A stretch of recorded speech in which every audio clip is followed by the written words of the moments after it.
स्वागत आहे। आज आपण पूर्ण चॅप्टरचे जे दोन महत्त्वाचे टॉपिक आहे त्याच्यातला पहिला टॉपिक पाहणार आहोत की ज्याचं नाव आहे थेरम ऑफ पॅरलल ऍक्सिस, याला आपण प्रिन्सिपल ऑफ पॅरलल ऍक्सिस असं सुद्धा म्हणतात। काऊन बा हे महत्त्वाचे आहे? दोन तर दरवर्षी आलटून पालटून 4 मार्कासाठी विचारतात। याही वर्षी 4 मार्कासाठी आलेला प्रश्न आहे हा प्रिन्सिपल ऑफ पॅरलल ऍक्सिस। ठीक आहे, काही नाव वगैरे थोडं बहुत चेंजेस आले ते मी आता क्लिअर करून देतो। काय सांगत आहो बघा, लक्षात ठेवा काय एक ऑब्जेक्ट आहे, ठीक आहे, हा ऑब्जेक्ट एका ऍक्सिस भोवती रोटेट होत आहे, ठीक आहे, आणि एक दुसरा ऍक्सिस आहे की जो त्याच्या सेंटर ऑफ मास मधून जातो, त्याला तो पॅरलल आहे। तर त्याचं काय काय होते, याचं स्टेटमेंट कसं, याचं प्रूफ कसं, हे आज आपण पाहणार। ठीक आहे, मराठी शक्य नाहीये, खूपच त्रास जाते। तर बा माझं म्हणणं काय आहे का बा याचं जे स्टेटमेंट आहे ना, याला तोत्या पाठ नका करू। मी सांगतो तसं लक्षात घेण्याचा प्रयत्न करा। स्टेटमेंट कठीण जाईल, याचं तर जाऊ द्या, प्रिन्सिपल ऑफ परपेंडिक्युलर ऍक्सिसचं तर खूपच जड जाईल, लवकर तुम्हाला सेट होणार नाही, म्हणून त्याने वाचत राहा। तुम्ही सुरुवात करत आहो बघा, लक्षात ठेवा का एक ऑब्जेक्ट आहे, ठीक आहे, की जो काय करत आहे बा एका ऍक्सिस भोवती फिरत आहे। तर हे झालं या ऑब्जेक्ट, याला आपण बॉडी पण असं म्हणू शकतो। मग मी ऑब्जेक्ट का म्हणून राहिलं, तर तुमच्या पुस्तकानं ऑब्जेक्ट दिलेलं, मग जे चेंजेस आले तसंच लिहायचं आहे आपल्याला, नाही तर मार्क कटते। तर माझं म्हणणं आहे का consider the object of mass m, याचं मास म्या घेतला m असं, rotating about a fixed axis, हा फिरत आहे।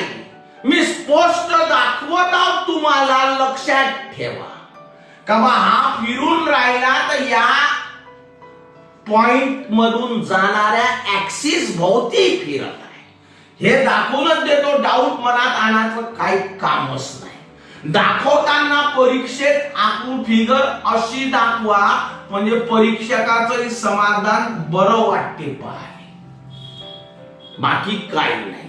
तुम्ही पहिलं वाक्य बोललो, consider the object of mass m rotating about a fixed axis passing through the point O, याले नाव देऊन राहिलो O। जशी थेरी तशी फिगर तयार होईल, लक्षात ठेवा। Consider the body, consider the object of mass m rotating about a fixed axis passing through the point O. Let C be the center of mass of the object. मागच्या video मध्ये मी सांगला होता का बा लक्षात ठेवा का एक प्रत्येकाला सेंटर ऑफ मास असतो। तर माझं म्हणणं आहे का याचा सेंटर ऑफ मास या झाला, ठीक आहे पा। Let C be the center of mass of the object situated or located, दोन शब्द सांगत आहोत, at a distance h from the axis of rotation। तर बा ह्या ऍक्सिस ऑफ रोटेशन आहे, याच्यापासून हा सेंटर ऑफ मास की जो मी सीनस दाखवून देतो म्हणजे तुम्हाला त्रास कमी असा। ह्या कुठं आहे तर या ऍक्सिस पासून h एवढ्या अंतरावर आहे। मग हेच तर बोललो पहा, काय बोललो तर बस साधं सिंपल सांगत आहोत। Let C be the centre of mass of the object situated at a distance h from the axis of rotation, therefore OC is equal to h। दिसूनच राहिलं। Draw axis passing through the center of mass of the object। काय सांगलं का बा याच्यामधून काय काढायचं हाय बा, ऍक्सिस काढायचा दाखवूनच देतो। हे झालं तुमचं ऍक्सिस, थोडंसं असं दाखवा जेणेकरून पाले बरं वाचते, बाकी काहीच नाही याचा अर्थ. मेकअप केलं तर चांगला उठून दिसते. तर मग ह्यात आला तुमचा सेंटर ऑफ मास इथं दाखवत. चलो बोलो. ठीक है बा. मी म्हटलं काय म्हटलं बा, draw axis passing through the centre of mass of the object. कसा काढला? Parallel to the given axis of rotation passing through the point O. असा काढा याच्यातून की तो या ऍक्सिसला पॅरलल असला पाहिजे.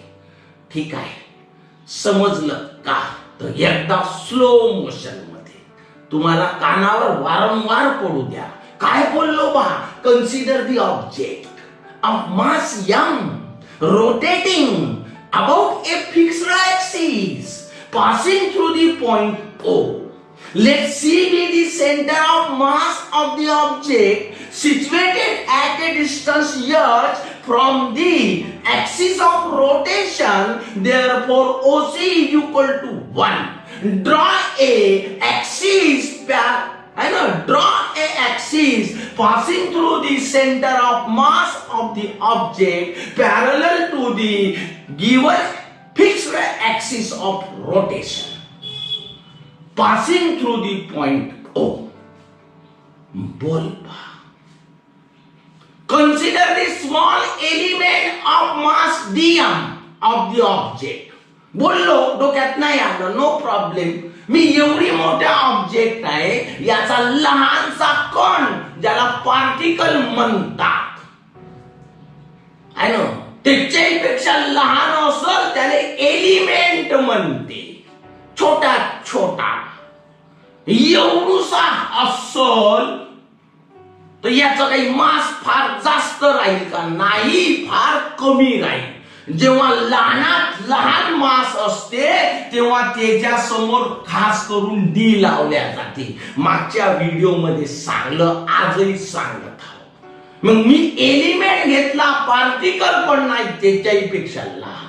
मी शब्द वापरला consider the small element of mass DM of the object. या ऑब्जेक्टच्या लहानात लहान एलिमेंट घ्या की ज्याचं अतिसूक्ष्म असं मास आहे आणि तो एलिमेंट मी याचा घेत आहो. आणि म्हणून मी म्हटलं consider the small element of mass DM of the object located at point D.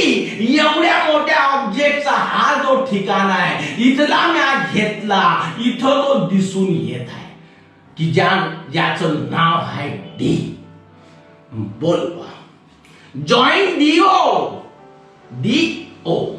And DC हे जोडा. असं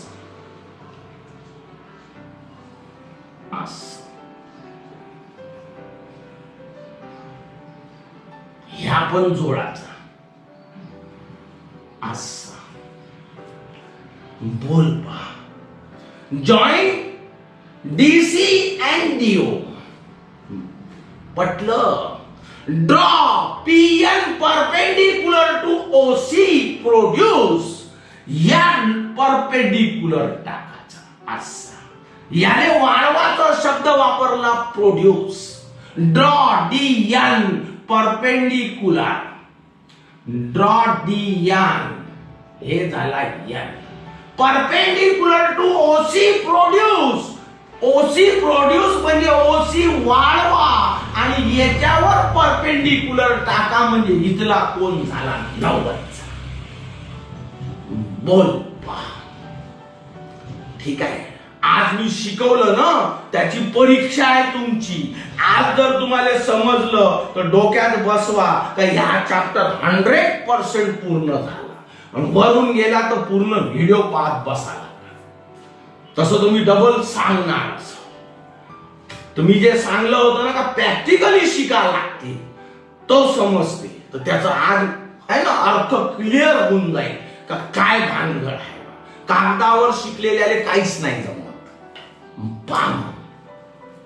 एवढं जर झालं बा तर माझं म्हणणं आहे का या एलिमेंटचा या याचा मी मोमेंट ऑफ एनर्शिया काढणार. कसं बोलता येते? Moment of inertia of the element about an axis passing through the point O. या ऍक्सिस भोवती, याच्या भोवती पण काढील, काळजी नका करू. दोन दोन ऍक्सिस आहेत, दोघांच्याही भोवती काढू आपण, नो टेन्शन. तर पहिले एकाच्या भोवती तर काढा. तर मग माझं म्हणणं आहे का moment of inertia of the है ना element, moment of inertia of the element about an axis passing through the point O is, धडकन लिहून टाकतो, समजते का? तो पहा, इज कसं मांडून राहिलो, ओडी स्क्वेअर डीएम. गेला डोक्यावरून, माया नाही, तुमच्याही नाही जाणार, काळजी नका. तर मी गावरानी भाषेत सांगलं होतं का मोमेंट ऑफ एनर्शिया जर क्लिअर करायचं असेल तर माझं ऐका. ज्या कोणाचं मोमेंट ऑफ एनर्शिया काढायचा असेल त्याचं मास घ्या. हे याचं मास किती हाय बा. तर मी जोर जोरानं ओरडलो काय बा, या एलिमेंटचा मास हाय डीएम, आणि त्याचं या एलिमेंटचं या ऍक्सिस भोवतीचा मोमेंट ऑफ एनर्शिया पाहिजे. म्हणून या डीएमचं, या एलिमेंटचं या ऍक्सिस पासूनचं जे डिस्टन्स असेल त्याच्या स्क्वेअरनं त्या मासले गुणून टाका. मग ह्या इथून तर इथपर्यंत या एलिमेंटचं डिस्टन्स आहे कोणापासून, तर या ऍक्सिस पासून, की जो डिस्टन्स काय न दाखवला तो ओडी न दाखवला त्याचा वर्ग. त्यालाच काय न गुणाचं बा, तर त्या एलिमेंटच्या मासनं गुणाचं. आणि म्हणून तेव्हा मोमेंट ऑफ एनर्शिया तयार होतो. कोणाचा बा, तर एलिमेंट जो कोणी असेल त्याचा. तरी आजपासून लक्षात ठेवा. असं लक्षात ठेवले तर ए टू झेड एक्सप्रेशन तुमचे क्लिअर होईल. ज्या कोणाचं मोमेंट ऑफ एनर्शिया पाहिजे असेल त्याचं मास घ्यायचं आहे ना, इनटू काय करायचं बा, it's distance, square of its distance from the axis of rotation. त्याचं मास आणि त्याचं ऍक्सिस पासूनच्या डिस्टन्सचा स्क्वेअर, या दोघांच्या प्रॉडक्टलाच मोमेंट ऑफ एनर्शिया म्हणतात. मला प्रॅक्टिकली माहित आहे म्हणून मला समजून गेलं का बा, moment of inertia of the element about an axis passing through the point O is OD square DM. बोला, ठीक आहे. मग एवढं जर झालं असन तर मी काल शिकवलं इंटिग्रेशन, मा व्हिडिओ पहा का इंटिग्रेशनचं काम का आहे रे. तर इंटिग्रेशनचं काम आहे का छोट्यावरून मोठ्याची व्हॅल्यू काढणे. हा तर बारीक सूक्ष्म आहे हो. याच्यावरून मला एवढ्या मोठ्या ऑब्जेक्टचं मोमेंट ऑफ एनर्शिया काहून बा असं, तर तुमच्या मनात आलं पाहिजे मायापाशी एलिमेंटचा मोमेंट ऑफ एनर्शिया तयार आहे. फक्त मी जर याचं इंटिग्रेशन जर घेतलं, असं इंटिग्रेशन जर घेतलं, कोणा भोवती मोमेंट ऑफ एनर्शिया भेटल, कोणाचा भेटल, या ऑब्जेक्टचा भेटल, कोणा भोवती भेटल, या ऍक्सिस भोवती भेटल. काय भेटणार आहे मोमेंट ऑफ एनर्शिया या ऑब्जेक्टचा या ऍक्सिस भोवती, की जो या ओ मधून जातो. म्हणून इथं दाखवायचं ओ. अर्थ झाला moment of inertia of the object about the axis passing through the point O. एवढा याचा अर्थ आहे. I means moment of inertia. आणि म्हणून इथं लिहायचं I nought is equal to. Done.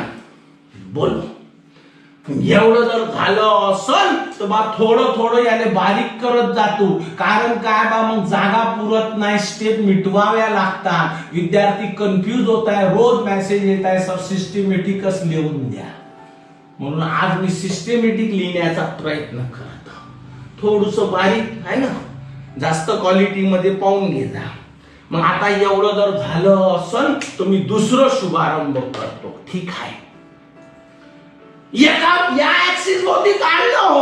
या ऍक्सिस भोवती काहीच नाही. Moment of inertia of the element about an axis passing through the centre of mass.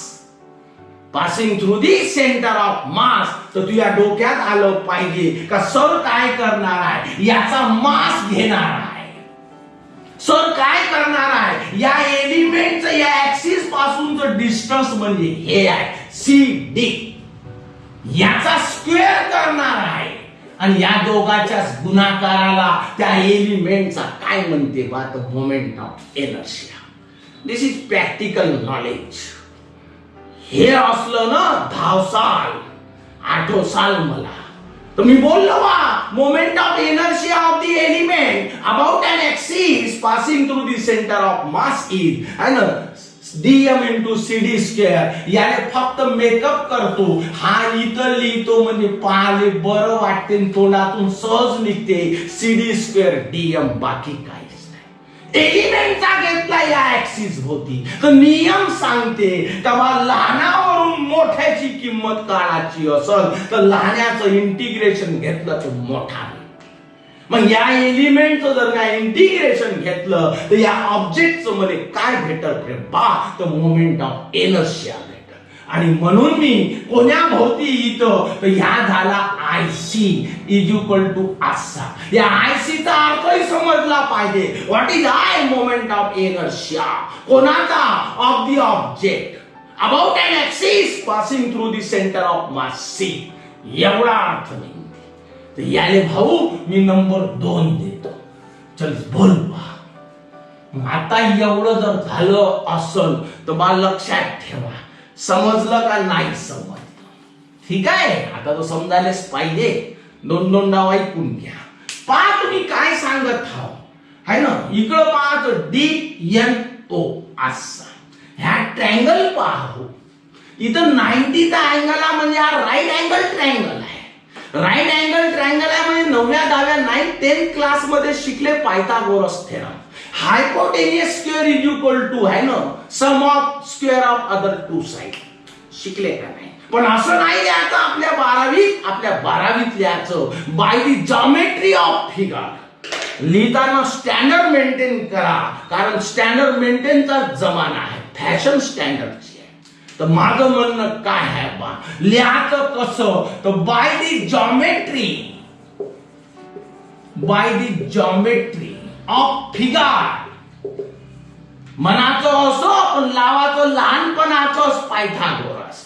Hypotenuse square पाहून घे डोळ्यानं, ओडीचा वर्ग बरोबर ओएनचा वर्ग, on square plus dn square. This is the Pythagoras theorem. हे तर बा मला असं वाटते का जगात असा कोणताही विद्यार्थी नाही की त्याला पायथागोरस नाही समजत. OD square is equal to ON square plus dn square. ठीक आहे. एवढं जर झालं असेल तर इथून इथपर्यंत ओ पासून तर n है ना, फ्रॉम O टू n कसं दिसते, एवढं अधिक एवढं बरोबर पूर्ण. समजते नाही समजत इंग्रजीत बोलू, इंग्रजीत पैदा नाही झालो आपण, मराठी भाषिक आहोत, विदर्भाचे आहोत. एवढं अधिक एवढं बरोबर पूर्ण. ठीक आहे. रूल सांगते O'(C')n. नसन समजत तर मग OC plus CN is equal to ON, कारण O'(C')n हे. मग आता एवढं जर झालं असेल तर OD square is equal to तुमच्या डोक्यामध्ये येऊ द्या. ओएन कसा लिहिला तर OC plus CN, OC plus CN whole square plus DN square. हे तर 9व्या वर्गात 10व्या वर्गात शिकले हो. काय शिकले होते, A plus B whole square is equal to A square plus twice AB plus B square. शिकले का नाही शिकले, बिलकुल शिकले. ठीक आहे. मग एवढं जर झालं असेल तर याले मांडतो मी OD square is equal to OC square plus twice OC CN plus CN square plus DN square. चलो बोलो. ठीक आहे. एवढं जर झालं असेल तर पा फिगर मध्ये तुमच्या मनात आलं पाहिजे, याच्यावर कॉन्सन्ट्रेशन करा. हो, तुम्ही इथं लिहा काय, but by the geometry of figure एवढ्या ट्रँगल मध्ये जर पाहायसाल तर तुम्हाला दिसल का सर हा 90चा अँगल आहे, म्हणजे याही राईट अँगल ट्रँगलला पायथागोरस लागते. आणि कसा लागल बा, तर डीसी समजते का, काय सांगता येते, डीसी चा वर्ग ऑफ सीडी स्क्वेअर. इथं लिहा by the geometry of figure असं CD square is equal to CN square plus DN square असं.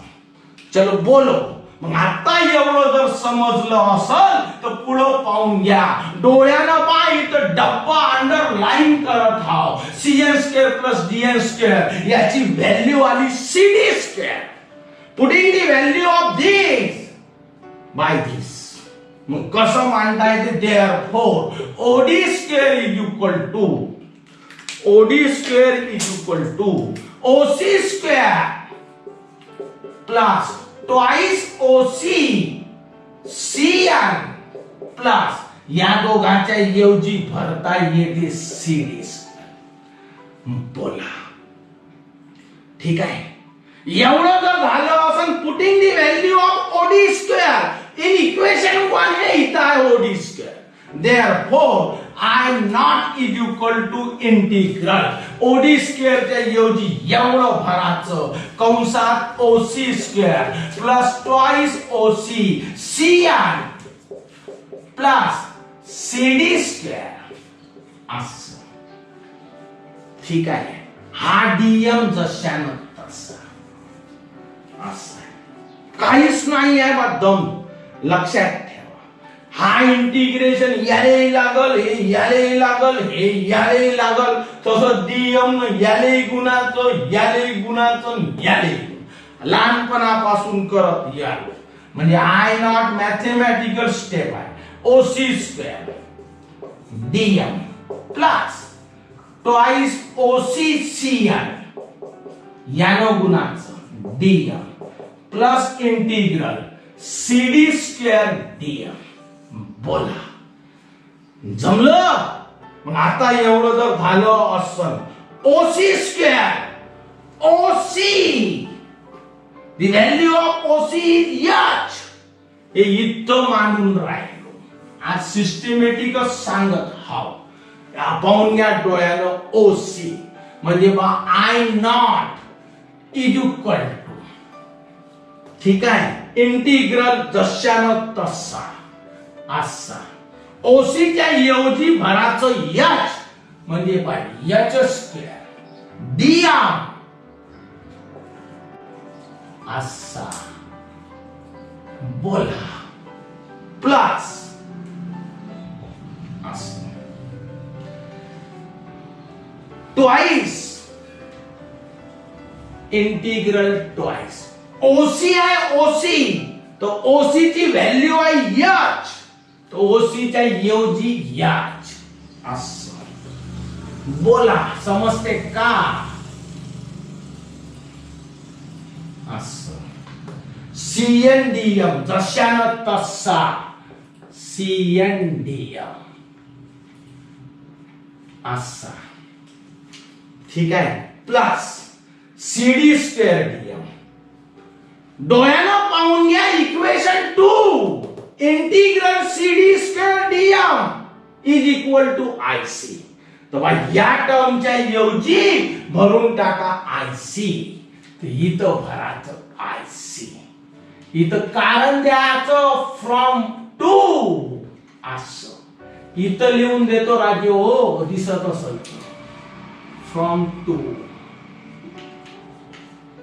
असं. बोला ठीक आहे. आता एवढं जर झालं असल तर बा मन लावून ऐका. एवढं जर झालं असल तर विचार करा. बाबा इथं पाहून घ्या. हा जो एच आहे, एच मीन्स डिस्टन्स, दोन ऍक्सिस मधलं डिस्टन्स आहे म्हणजे कॉन्स्टंट राहील. 1 मीटर 2 मीटर 3 मीटर जेव्हा संख्या असते है ना त्याला कॉन्स्टंट म्हणतात आणि इंटिग्रेशन मधून तो बाहेर पडतो. डेरिव्हेटिव्ह असो लिमिट असो इंटिग्रेट कॉन्स्टंट नेहमी बाहेर निघतो. ठीक आहे. तुम्ही शिकले असाल कदाचित नसले शिकले तर मी सांगत आहोत तेवढा फेर ठेवायचा. येईल तेव्हा सांगू आपण हा कॉन्स्टंट आहे हा बाहेर निघतो. हे मॅथेमॅटिक्सची स्टेप आहे का हा कॉन्स्टंट आहे. कॉन्स्टंट कसा डिसाइड केला तर तुमच्या लक्षात आलं पाहिजे ना. दोन ऍक्सिस मधलं डिस्टन्स 2 मीटर 4 मीटर 5 मीटर काही तर असेल ना ते पॉइंट मध्ये असो ना पण आहे तर नंबर त्याला कॉन्स्टंट म्हणतात. प्लस आता दोन क्लिअर कट काय बा 2 हा नंबर आहे म्हणजे कॉन्स्टंट एच पण नंबर आहे हे इथं दाखवलं म्हणजे हे बाहेर निघाल असं म्हणजे CNDM असं प्लस IC. ठीक आहे. What is DM? डीएम म्हणजे या एलिमेंटचा मास त्याच्या समोर लागून आहे इंटिग्रेशन. तर इंटिग्रेशनचं काम काय आहे? छोट्याच्या व्हॅल्यू वरून मोठ्याची व्हॅल्यू काढणे. बरोबर आहे. मग लहानाच्या मास समोर जर इंटिग्रेशन लावला तर मोठ्याचा मास भेटल आणि ज्याच्या समोर लावशील तेच भेटल. नाही समजलं का? समजते? ज्याच्या समोर लावशील तेच भेटल. मासच्या समोर लागला तर लहानाच्या मासच्या समोर लागला तर मोठ्याचा मास भेटल. तुम्ही सुरुवातीला सांगलं होतं का बा h² का या ऑब्जेक्टचं मास काय होतं रे बात कॅपिटल M. आठवा. ठीक आहे. Plus twice h integral CNDM plus IC. आलो बा आपण रस्त्यावर. बस लास्ट स्टेप तुम्हाला क्लिअर करून देतो. तुम्ही जर 11वीचा अभ्यास केला असेल तर तुम्हाला माहित नसन अभ्यास केला तर मी आजही सांगतो आता पण सांगत आहोत. ठीक आहे. NC कडे लक्ष द्यायचं. NC म्हणा का CN म्हणा. CN is the distance of point from the center of mass. या पॉइंटचं डिस्टन्स आहे कुठून तर सेंटर ऑफ मास पासून. If the distribution of mass is symmetric about the center of mass, then by the definition of center of mass, integral CNDM is equal to 0. 11 class सांगते. खोटं वाटते? Page number 69 खोलून पाहिजा तर तुम्हाला माहित पडल का बा सेंटर ऑफ मास आहे ना त्याची डेफिनेशन आहे त्याचं एक्सप्रेशन आहे. काय बोललो आहे ना डोक्यावरून नाही जाऊ दे काळजी नका. CN is the distance of point. या पॉइंटचं डिस्टन्स आहे आणि इथून असं असाच होईल ना एवढ्या दूरवर आहे. CN is the distance of point from the center of mass and this distribution of mass is symmetric about the center of mass. आता सांगतो का जसं ह्या DM आहे एका एलिमेंटचं मास तसं या ऑब्जेक्टचे जेवढे एलिमेंट असेल त्या सर्वांचं मास कसं राहील बात DM राहील. सिमेट्रिक राहील. एकाचं M1 दुसऱ्याचं M2 असं नाही. सर्व सारख्या मासचे. बोला याच्या भोवती सेंटर ऑफ मास हे सांगते 11 क्लास. ठीक आहे. तेव्हा हे डिस्टन्स आहे ना 0 होते. ठीक आहे. आता मी याला क्लिअर करून देतो. तेव्हा काय सांगणार 11 क्लास काय सांग. If the origin is itself as a center of mass, origin जेव्हा आलेखचा विचार करतो या झाला सेंटर याचं ओरिजिन राहते 0 0. जर origin of centre of mass गृहीत धरलं तर this is x coordinate this is y coordinate. तर x कोऑर्डिनेट इज ऑलवेज 0. विचार का बा हा जो पॉइंट आहे हाच पॉइंट जर आपण सेंटर ऑफ मास धरला तर सी हा कुठं येईल रे, एन वर येईल. म्हणजे याचा एक्स कोऑर्डिनेट आता हे एक्स ऍक्सिस म्हणून जर गृहीत दिलं तर एवढं अंतर एक्स कोऑर्डिनेट राहील, एवढा डिस्टन्स एक्स कोऑर्डिनेट. पण हा जर याच्यावर आला तर हा डिस्टन्स संपून जाईल, म्हणजे एक्स कोऑर्डिनेटची व्हॅल्यू किती झाली, बात 0 झाली. हे त्याचं कारण आहे. हे सांगलं 11व्या वर्गानं. फक्त सांगताना शॉर्ट मध्ये सांगलं किंवा ते क्लिअर करून नाही दिल्याचा. In 11th class we already studied center of mass, page number 69. ठीक आहे. If origin itself acts as a center of mass, then this distance CL is equal to 0. ठीक आहे. काउंट द x कोऑर्डिनेट 0 झाला. आता हा x कोऑर्डिनेटच गणल्या जाईल ना, असा यावा या. तर हाच ऑलरेडी 0 झाला, कारण या इथं याच्यावर येईल, नाही तर हा याच्यावर येईल, म्हणजे हे अंतरच गायब झालं. म्हणजे या डिस्टन्सची व्हॅल्यू 0 झाली न हो. तर म्हणून या सीएन ची व्हॅल्यू 0 आणि 0 न काहीही गुणलं तर 0. आणि या कारणास्तव एवढं मात्र असं नाही लिहायचं आहे. तुम्हाला लिहायचं आहे NC is the distance of point from the centre of mass. Distribution of mass is symmetric about the centre of मास. प्रत्येक सारखाच मासचा राहील, हे त्याचं खरं कारण आहे. तेव्हा म्हणता येते का देन, तेव्हाच ते डेफिनेशन लागते सेंटर ऑफ मासची, हे लक्षात ठेवा. Then by the definition of centre of mass integral CN dm is equal to 0. ठीक आहे, हे आहे कारण. म्हणून एवढा झाला 0, एवढा म्हणजे गेलास तर I0 is equal to h square m plus ह्या पूर्ण 0 झाला तर IC. काही नाही, याने फक्त मेकअप करतो. कसं मेकअप करतो, पाय I0 या पहिले लिहितो, बाकी काय करणार आहे. h स्क्वेअर m आहे तर याने लिहितो mh square. This is the expression for moment of inertia. समजते का? ठीक आहे. This is the expression for principle of parallel axis. I0 is equal to IC plus mh square. मजाक नाही, तो त्यासारखं कडक पाठ पाहिजे हे फॉर्म्युला, जेणेकरून प्रॉब्लेम आणणार नाही. पूर्ण प्रॉब्लेम शिकवतो तुम्ही म्हणसाल क्या बात आहे, कान देऊन फक्त ऐकचा. आता मी आहे एवढा 4 मार्काचा थेरम क्लिअर करून दिला. बाबा आवडला असेल तर धन्यवाद मन, नाही आवडला तर मेसेज कर. डबल अडचण असेल तर सांगतो मी. आहे काय नाही शिकवलं, स्टेटमेंट जशी आकृती आहे ना, जसं वर्णन चाललं तसं डेव्हलप केली. तुम्ही तेच करा, फिगर पाठच नाही करा, कारण थेरीच सांगते का फिगर कशी बनते. ठीक आहे. काय लपवलं याचं ना स्टेटमेंट. खरं सांगतो, पहिले जर स्टेटमेंट वाचला ना 2 फूट वरून जाते, नुसतं पाठ करते. याच्यावर कॉन्सन्ट्रेट करा, इथं मैदानात दाखवतो मी. बस तेवढा जर कॉन्सन्ट्रेट केला ना, मजाक नाही. तुम्ही फक्त केलेलं आहे ना, वटारून पाहायचं त्या इक्वेशन.